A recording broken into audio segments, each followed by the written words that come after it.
বিদেশে বাংলাদেশের সব কূটনৈতিক মিশন, কনস্যুলেট, কূটনীতিকদের অফিস ও বাসভবন থেকে রাষ্ট্রপতি মোহাম্মদ শাহাবুদ্দিনের ছবি সরানোর নির্দেশনা দিয়েছে পররাষ্ট্র মন্ত্রণালয়। বিষয়টি নিশ্চিত করেছে পররাষ্ট্র মন্ত্রণালয় সূত্র। তারা জানান ৮০টি মিশনের ৭০টি মিশনেই এরই মধ্যে সরানো হয়েছে ছবি।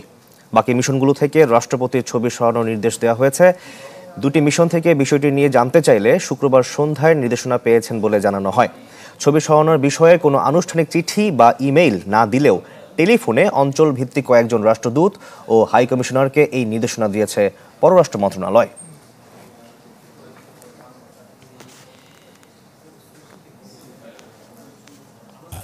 বাংলাদেশের শক্তিশালী থার্মিক স্টিল বার ফেমাস স্টিল লিমিটেড। দর্শক, এই বিষয়ে পররাষ্ট্র মন্ত্রণালয় থেকে আলোচনাতে যোগ দিচ্ছেন আমাদের সহকর্মী মোর্শেদ হাসিব। হাসিব, রাষ্ট্রপতির ছবি সরানোর বিষয় নিয়ে আপনার কাছে আর কি কি তথ্য আছে বিস্তারিত আমাদের জানাবেন। আমার কাছে যে সবশেষ তথ্যটি আছে সেটি হচ্ছে বেশ কয়েকটি মিশনের ছবি সরানো হয়নি, সেই ছবি সরানোর নির্দেশনা দেওয়া হয়েছে। তবে আমি আপনাকে যতটুকু আমার মনে পড়ে সেখান থেকে বলতে পারি যে যখন গেল বছর ২৪শে আগস্টে যখন সরকার পরিবর্তন হয় এবং ৮ আগস্ট নতুন সরকার গঠন করা হয়, এরপর থেকে কিন্তু ওয়াশিংটন, লন্ডন, তারপরে রাশিয়া, মস্কো, বেইজিং, টোকিও সবগুলো বড় মিশন থেকে স্বাভাবিকভাবেই ছবিগুলো সরিয়ে দেওয়া হয়েছিল।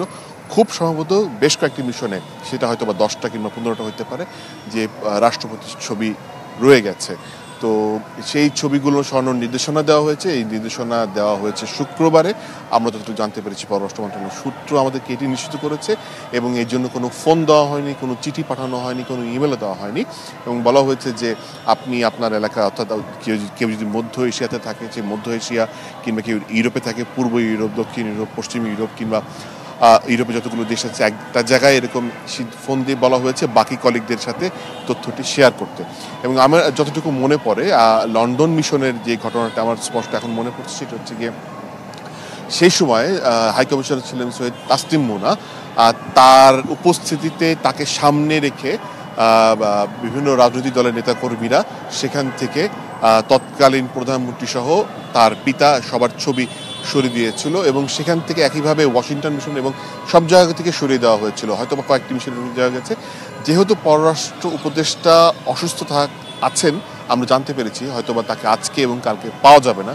পরশুদিন তাকে পেলেও আমরা এই বিষয়ে জানতে পারবো আরও বিস্তারিত, যে হঠাৎ করে বিষয়টি কেন সামনে এলো, কিংবা এমন কোনো ঘটনা ঘটেছে যেটাতে কোনো উপদেষ্টা কি এই ঘটনায় কোনো রিয়াকশন দিয়েছে, কিংবা রাষ্ট্রপতির ছবি নিয়ে কোনো মন্তব্য করেছে, কিংবা এমন কোনো কিছু যে কারণে এই বিষয়টি সামনে এলো। কারণ ২৪-এর ৮ আগস্ট যখন সরকার গঠন করা হয় তারপর থেকে কিন্তু অলরেডি ১ বছর পেরিয়ে গেছে অন্তর্বর্তী সরকারের। তো এই অন্তর্বর্তী সরকারের এতদিনের পরে কেন এরকম দেওয়া হলো, সে বিষয়টি হয়তো উপদেষ্টা সুস্থ হয়ে ফিরলে আমাদেরকে আরও জানাতে পারবেন। তবে পররাষ্ট্র মন্ত্রণালয়ের যে সূত্রটি আমাদেরকে নিশ্চিত করেছে যে ছবি সরানোর নির্দেশ দেওয়া হয়েছে, তিনি আরও বলেছেন যে আগে থেকে কোনো নির্দেশনা ছিল না রাষ্ট্রপতির ছবি রাখতে হবে কি রাখতে হবে না। যেমন আওয়ামী লীগ আমলে নির্দেশনা ছিল, এবং সেটি সম্ভবত প্রজ্ঞাপনাকেও প্রকাশ করা হয়েছিল যে শেখ মুজিবুর রহমানের ছবি থাকতে হবে। তো নতুন সরকারের আমলে এমন কোনো নির্দেশনা নাই, ফলে সেই জায়গাটিও একটি কনফিউশনের জায়গা রয়েছে যে কেন এটি সরানো হলো। এবং জনপ্রশাসন মন্ত্রণালয় হয়তো আরও ভালো বলতে পারবে, সংশ্লিষ্ট অন্যান্য যারা মন্ত্রণালয় আছে তারা হয়তো বিষয়টি আরও সরানো বলতে পারবে। তবে রাষ্ট্রপতির ছবি সরানোর সঙ্গে বেশ কিছু গণমাধ্যমে, বিশেষ করে অনলাইন ট্যাবলয়েডে খবর এসছে যে রাষ্ট্রপতিকে সরানো হচ্ছে, এমন কিছু গুঞ্জন রয়েছে খবরের।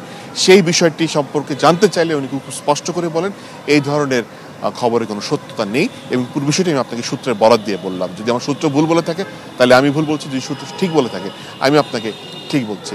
এই হচ্ছে এখানকার সবশেষ পরিস্থিতি। হাসিব, অনেক ধন্যবাদ আপনাকে আমাদের সঙ্গে যুক্ত হবার জন্য। দর্শক, রাষ্ট্রপতির ছবি সরানোর বিষয়ে বিস্তারিত জানাতে আমাদের সঙ্গে পররাষ্ট্র মন্ত্রণালয় থেকে যুক্ত হয়েছিলেন আমাদের সহকর্মী মোর্শেদ হাসিব।